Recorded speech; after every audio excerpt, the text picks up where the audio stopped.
everybody, from Bobcat TV studios. This is Paul Teeple, the voice of the Bobcats, alongside Bobcats head coach and general manager Layne Sedevie for your Bobcat TV in-depth draft recap. Bobcats wrapped up the 2018 NAHL Draft last week, selecting 9 players to fill the roster to 30 players, and Layne's here to break it all down for us. Layne, first of all, what was your overall take on how the draft went last Tuesday? Well, we think it went very well. You know, I think you put in the preparation and the work that our staff did and our scouts, and you know, we feel really good about it. And you know, moving forward, obviously the next part is getting guys to training camp here. Middle of July.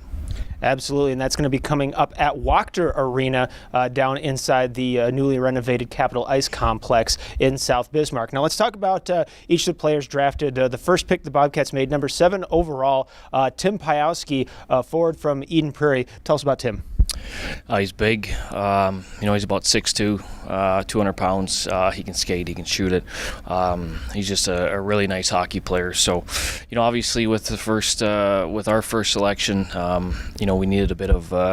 We kind of had some centermen, move on, and obviously Rezi last year and Grant Johnson and Matej Mirin, and we needed a guy to come in and be a centerman with obviously Alex Pollock comes back, but and Jacob Marty, but we needed a guy down the middle, and I think that was a big emphasis of the first pick. In the second round, number 31 overall, you guys picked Wyatt Palmer, a defenseman from Shattuck St. Mary. Yeah, another big guy. Really good vision. Great playmaking ability. Can obviously point. I think he has a ton of upside. So, that's why we took him. Obviously, very high. We needed, to have some depth on the back end. That's for sure. All right, then in the third round, one of 2 picks in the third round, you guys went with a youngster, 2001 birth year, Ryan Taylor, from the St. Louis AAA Blues U16 team. Yeah, just I think we tried to use a lot of our scouts' knowledge and what they were looking for. But I think he's another big guy. He's really long, can really fire the puck, and has good playmaking ability for a big man too. So obviously, really excited to get him as well. 5 picks later, you guys went back to Minnesota high school hockey, selecting defenseman Ethan Gower, former Farmington Tiger. Yeah, and the nice part about the first 3 of the 4, we got to see him actually at our pre-draft camp. So it was the first time I got to see him play. And I thought he was really, really good, and really good skater, really good puck mover. Just another nice defenseman that we feel we added to our decor. Then in the next round, going with Ryan Robinson, an Arizona State commit out of Plano, Texas, played for the Dallas Stars U16 program last year. Yeah, pretty good hockey player, and just kind of had to use our scouts and the preparation that they put in on quite a few of these picks, and obviously Ryan's another one that we have great connections with, and he's drafted by and protected by Fargo, so not far down the road, and hopefully that connection can work out as well. As I think he probably will start in Fargo, and we'll see how it goes, but another really good hockey player. At pick number 89, you guys selected Dawson McKay from Houghton High School, former Gremlin out there in northern Michigan. Tell us about Dawson. Yeah, big kid. Obviously excited. We got some big guys that put up points and can get up and down the sheet. I think that's something we wanted to add some grit and not only that, but guys that can make plays too. So, I think when you look at him, he's a guy that I think can play the game the right way, but can also add in on the score sheet as well. One of the smaller players drafted, but one of the more high-skill guys, you guys went with that number 103, Clark Kerner, forward from the Skipjacks 18U program. Yeah, another guy that's he's got right zone in the USHL, but I mean, if you look at his profile, he can flat out score and point. So, it was a bit of a risk for us, but we felt it was a type of a risk that we were willing to take, and feel that if he comes here, he's going to be a really good player. So, just felt like we got a lot of value in our picks, being that we had 9 picks in the first 5 rounds, pretty much. Absolutely, and rounding out the 4th round for you guys, taking Elias Roseman, defenseman from Sweden.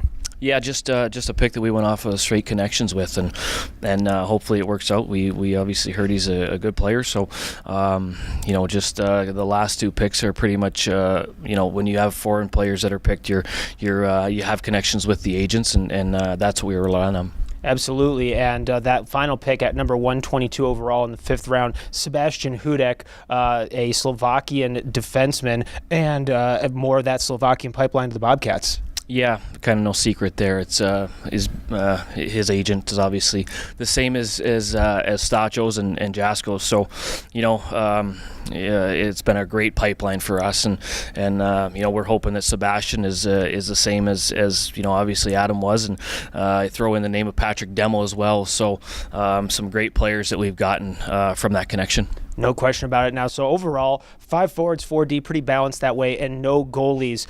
Tell us about the composition of this draft. Well, I just felt we looked at our depth chart and we sat down and went over it. We tried to go over how we could get players, what we needed first, and through our depth chart. And I think, I feel like we were pretty prepared in what we wanted to take and when we want to take it. I know you break down the birth years and stuff like that. I don't think we really took a whole lot of consideration into birth years. We just tried to get the players that we really wanted. And the birth years look like this: 6 2000 birth years, 2 2001s, just 1 1999, and 0 1998s. You say you didn't look at it, so when you go back and see it, are you surprised to see no 20-year-olds on the draft list this year? No, I don't think so. I mean, I think you look at where our league has gotten to be, and it's it's a younger league, and I think the product has gotten to be very good. I mean, you still have, we're still going to have a couple 98s, and I think you look for those guys now as maybe not the makeup of the hockey team, but the veteran leadership of the hockey team. That's for sure too. Guys that have been through the grind of junior hockey and can help some of the 2001s and 2000s that are going to be involved in a 7-month grind now. Absolutely, and as you mentioned, the next thing coming up is main camp. It's at Wachter Arena down in South Bismarck in the beautifully renovated Capitol Ice Complex. What happens for you and the coaching staff and the scouts between now and then? Well, just making sure everything gets done in preparation for main camp. I mean, that's at the end of the day, that's where the team's going to be picked, and looking forward to it. I think camps obviously went well, and we found some players, which is great. That's what we're trying to do, and we felt like obviously what we touched on today, the draft went very well, and looking forward to main camp and having our guys report in August. Absolutely. Well, Layne, thank you very much. Congrats on a successful draft, and good luck as the offseason continues. All right, thanks a lot, Paul. All right, fans, that's Bobcats head coach and general manager Layne Sedevie. For Bobcat TV, I'm Paul Teeple. We will talk to you soon.